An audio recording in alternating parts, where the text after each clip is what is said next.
To je jako si představ, že jako superstar. Dobrý den. Dobrý den.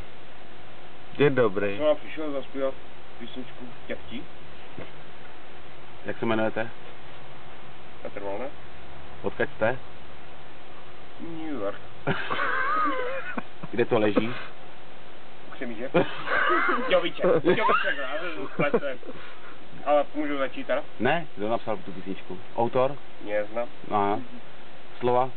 Neznám. Výborně, můžete začít zpívat. To jste nerozní, co? Ještě pozor, pozor, prosím vás, uklidněte se, ještě nespíváte, přestaňte ty pohyby, jo? Klid. Připravuju se. A řeknu 3, jo? 1, 3.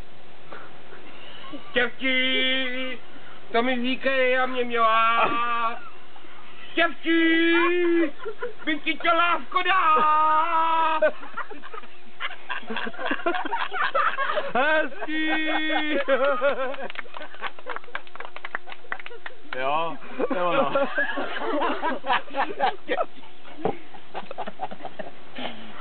Ach, jo.